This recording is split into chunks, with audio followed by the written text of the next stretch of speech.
Hello everybody, this is Yoko's Anime Reactions, and you're probably wondering what am I going to be doing next.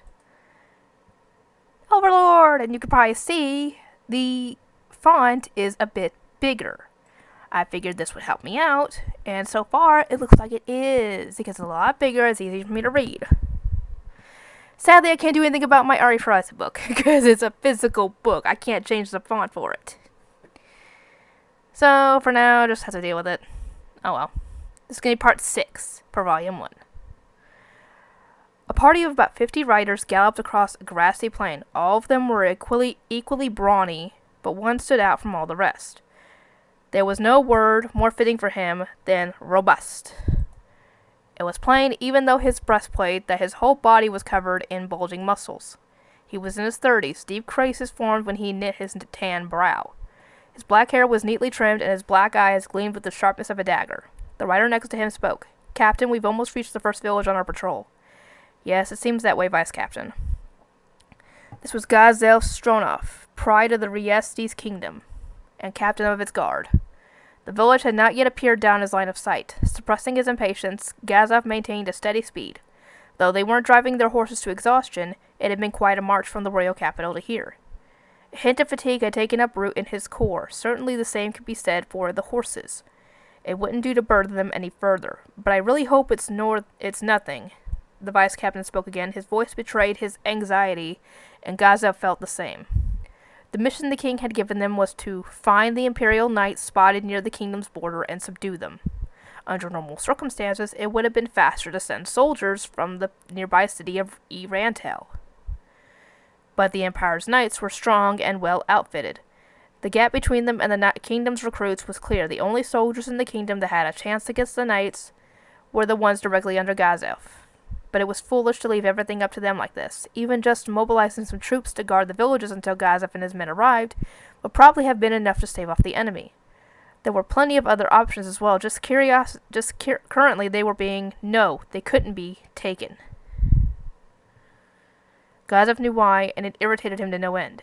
He did his best to relax his grip on the reins, but he couldn't extinguish the blaze of his inner emotions. "Captain, it's ridiculous for us to get to the village and then begin the search. And since you brought all of us, couldn't we divide up the labor? Or better yet, we could hire some adventurers from Irantel and ask them to find the knights. Why are we doing it like this?" "Don't say that, Vice Captain. Nothing good will come of everyone finding out that there are Imperial knights throwing their weight around inside the kingdom's borders." "Captain, there's no one to hear us now. I want you to tell me the truth." A faint smile played across the vice captain's face, but it was the exact opposite of a kindly grin. "Are the nobles interfering?" The vice captain practically spat the words, and Gazel didn't reply, because the answer was yes. So the damn nobles planned to use the victims as pawns in their power struggles, and since this area is directly under the kingdom's jurisdiction, I suppose they'll use any suffering as an excuse to make Snyder marks. Not all the nobles think that way. I'm sure there are some who, like you said, think of the people, like the Golden Princess. But how many? If the king could just take absolute power like the emperor next door, he could ignore the damn nobles and focus on the people. If we force things, sides will be taken and the country will split, causing an internal conflict with an expansionist empire next door will be even worse for the people. I know, but let's drop it for now. Leaving it at that, Gazel pursed his lips and turned his penetrating gaze forward. Black smoke rose from beyond a small hill up ahead, and not just one or two trails. There wasn't a man present who didn't know what that meant. Gazel clicked his tongue and kicked the spurs into his horse's flanks. The scene that flooded their vision when they crested the hill was what they had expected. The village had been burned to ashes. The scattered house wreckage still standing was like grave markers. Gazel gave orders in a steely voice. "Company, begin maneuvers on the double." The village was burned to the ground. Only the collapsed remains of houses still bore any resemblance to their former shape. Walking through the wreckage, everything smelled like charred ashes mixed with the stench of blood. Gazel's face was steady, no trace of emotions, but that itself showed most clearly what he must have been feeling. The same went for the vice captain walking beside him. Of the more than 100 villagers, only 6 had survived. The rest had been massacred, women and children alike, even infants. Bastards. "Vice Captain, escort the survivors to Irantel." "Please don't do this. That would be the most..." "You're right. It's a foolish plan, but we can't just leave them here like this." Irantel was directly under the king's jurisdiction, and protecting these villages was his job. If they abandoned the survivors, it would be a terrible blow to the king. And it was easy to see that the nobles trying to corner him would make noise about it too. And more importantly, please rethink this. We should retreat to Irantel for the time being and get ourselves in order. That's impossible. Captain, I'm sure you realize, but this must be a trap. The timing of the attacks on the village lines up too well with our arrival in Irantel. They waited for us before committing this atrocity. I'd even venture to say that the fact that they didn't kill every last person means it can't be anything but a trap. The survivors hadn't managed to escape the knights by running and hiding. The attackers just didn't kill them. Their aim was probably to force the military to divide their strength to protect them. Captain, you can't mean that you're going to chase them down, however, knowing full well it's a trap. That was my intention. Are you serious? Captain, it's true that you're strong. I'm sure you could fight 100 knights and come out victorious, but the Empire has a caster. If that old man is with them, it's risky even for you. You're not fully outfitted right now, so losing to the 4 wouldn't be out of the question either. So I'm begging you, please withdraw. No matter how many more villages fell, losing you would be a bigger loss for the kingdom. In response to Gazov's silence, the vice captain continued with pain in his voice. If you can't withdraw, then let's all leave the survivors and go after them. That is probably the wisest choice, but it would mean abandoning lives that could be saved. Do you really think that we can make it if we left them here on their own? The vice captain had no response. He knew the chances were slim. If they didn't provide an escort and take them somewhere safe, they'd be gone within a few days. Still, the vice captain said, he had to say, Captain, the most valuable life here is yours. We can't be worried what happens to the villagers. Gazov knew it was killing the vice captain to say such things, and he was angry at himself for forcing the issue, but he still couldn't accept it. I was born a commoner. You were too, right? Yes, I aspired to the select because I had looked up to you. You lived in a village, right? Yes, that's why death is like a next-door neighbor when you live in a village. It's not so rare for a monster to attack and kill people, right? Right? Mere soldiers can't always handle a monster. If you don't have the money to hire a specialist in monster extermination, an adventurer, all you can do is lie low until it leaves. Right? So didn't you ever hope? Hope that a noble would appear in your hour of need? That someone with power would come and save you? It'd be a lie if I said I didn't, but no one ever came. At least, the nobles of the domain we belonged to never gave us any financial help. So let's show them we're different. We're going to save the villagers.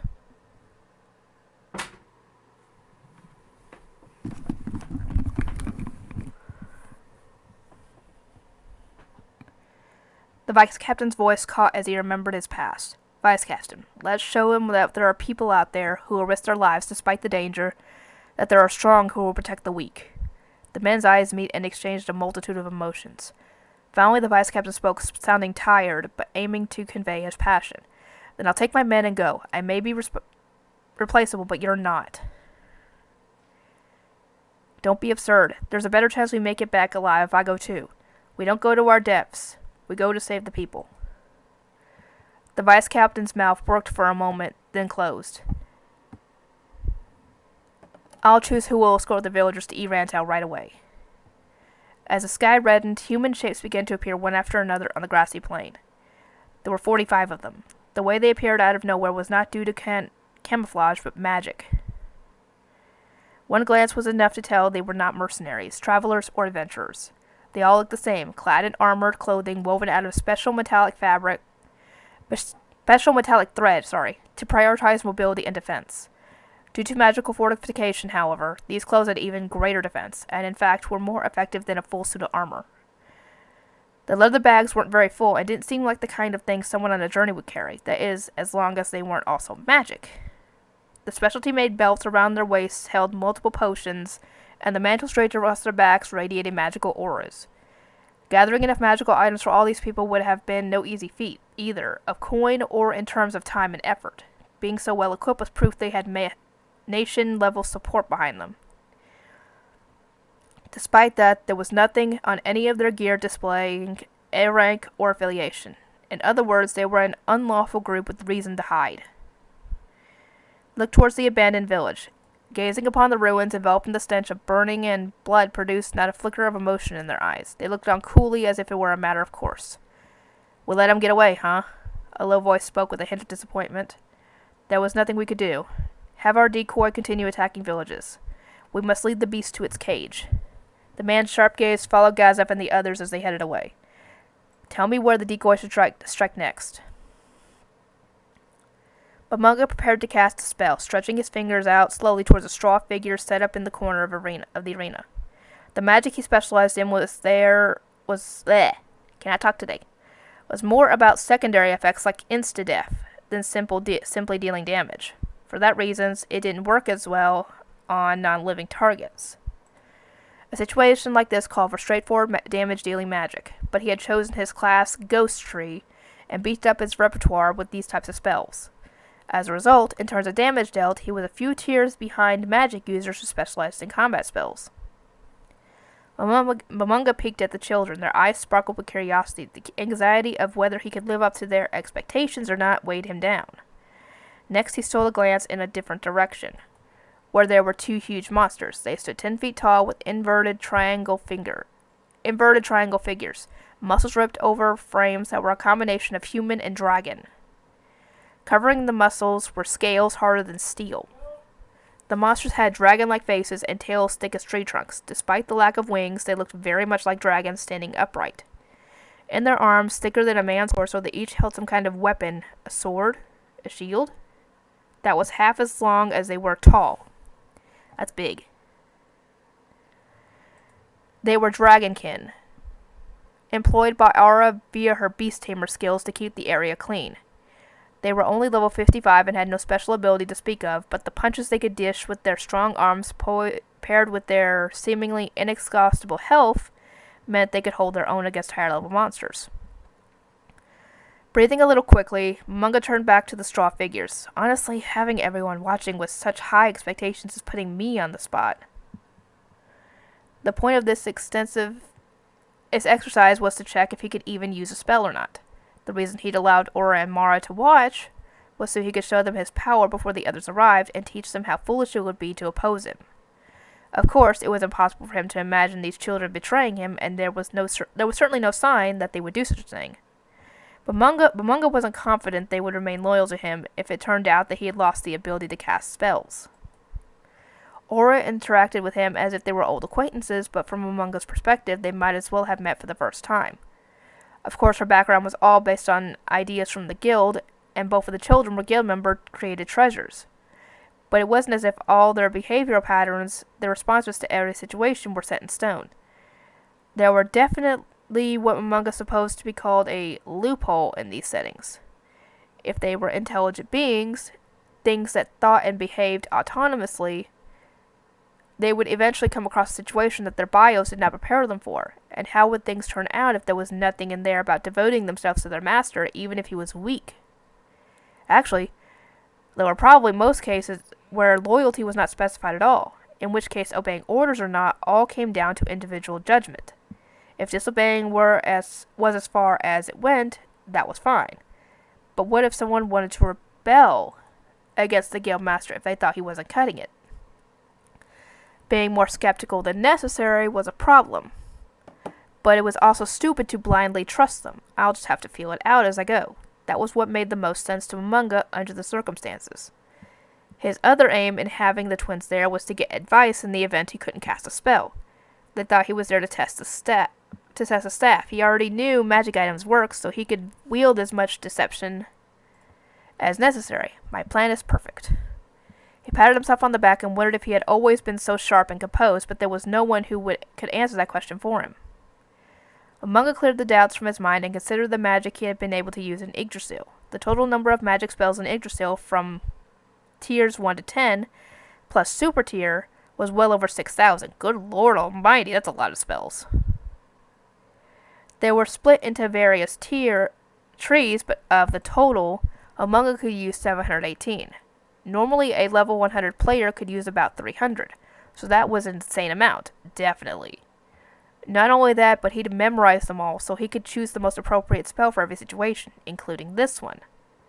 First, since friendly fire was on, he had to know what the area of effect would look like, so he would have to select a spell not based on how many enemies, but based on the area. And if this is my target, then in Yggdrasil, all he had to do was cast a spell. To cast a spell was to tap an icon, but he couldn't do that anymore, so he had to find another way.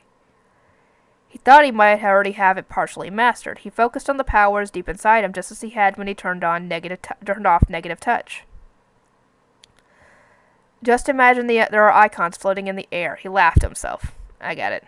He had a perfect grasp of what the area of effect would be and how much time it would take before he could cast again. The confidence in his ability came with a serious high.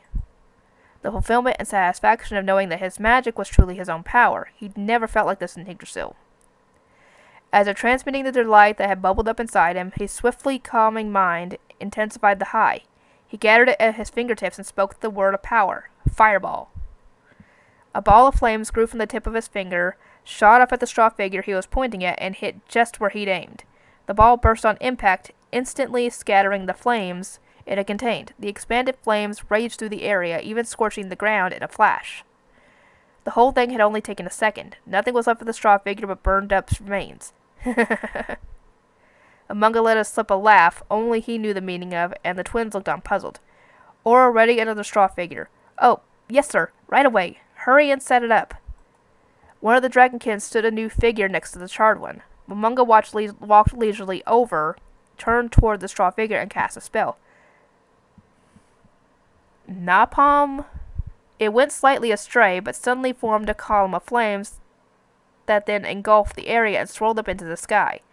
After a beat, Amunga cast another spell at the figure that had been reduced to debris. Fireball. The figure was obliterated on impact. The spell's cooldowns were the same as in Yggdrasil.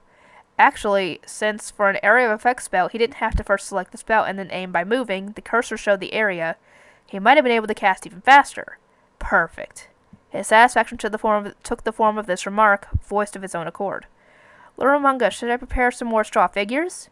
Aura did seem puzzled. She knew from before that Amunga possessed incredible power, so she probably didn't understand what was such a big deal about stunts like this. But that was exactly the impression he wanted to make on the twins, so their confused expressions were proof of its success. No, that won't be necessary. I want to test something else now. Once he declined Aura's request, he set about his next objective. Message. First he would try to contact the GM. The way the message spell worked at Yggdrasil was that if the player being contacted were in the game at the time, the caller would hear the cell phone like ring, but if they weren't, it would just disconnect. Now, it was maybe a cousin of that spell. Amunga felt like he was putting out a feeler to search for something. The sensation was difficult to describe, and he was experiencing it for the first time in his life. It continued for a little while, and then, with nothing to connect to, the spell timed out. Well, that's discouraging. He repeated the same spell, this time not aimed at a GM. He was calling the old members of Anzulgone. He attempted it with 1% hope, feeling 99% like nothing would come of it, and as expected, there was no response. After calling all 40 members and confirming no response from anyone, he slowly shook his head. He'd known it was hopeless, but getting slapped in the face with reality was quite a downer. He cast a spell once more at Sebas. It connected. So it was clear that the message was indeed alas working. There was still the possibility that it could only connect to characters in this world, but Lord Amunga, a deeply deferential voice echoed in his head. Amunga wondered if Sebas was bowing on the other end like a businessman in the real world would have been. Sebas must have been unsure how to interpret the silence caused by Amunga's extraneous musing because he spoke again, sounding perplexed. Is something wrong? Oh, sorry, it seems I spaced out for a moment. By the way, what's it like out there? We're on a grassy plain, and I haven't been able to confirm the existence of any intelligent life. A grassy plain? No bogs? The Great Tomb of Nazarick used to be located deep in a swamp inhabited by frog-like people known as Sphinx. The whole area was covered by mist, and there were poisonous bogs here and there. No, just a grassy plain. Amunga laughed in spite of himself. Who knows what the heck is going on now?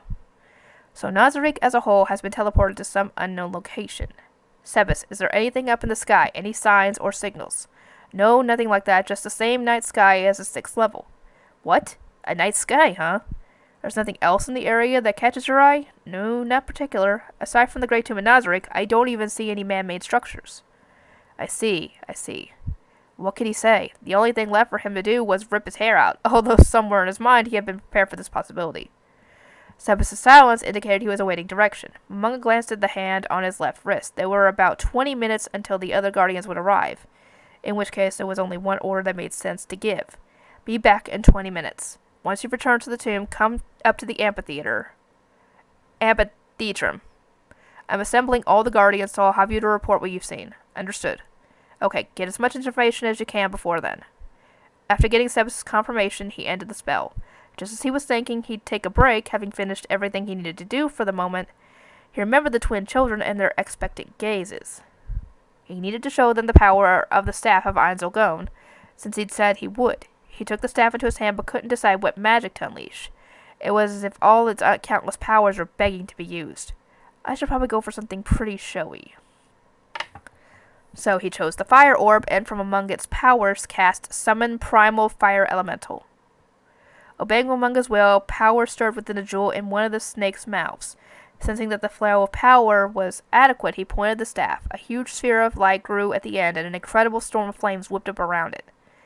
The vortex rapidly expanded to a diameter of 13 feet and a height of about 20 feet. The Crimson Purgatory kicked up a hot wind, and out of the corner of his eye, Momonga saw the Dragonkin move in front of Aura and Mare to protect them. His robe flipped in the waves of heat. It could have easily burned him given the temperature, but Momonga had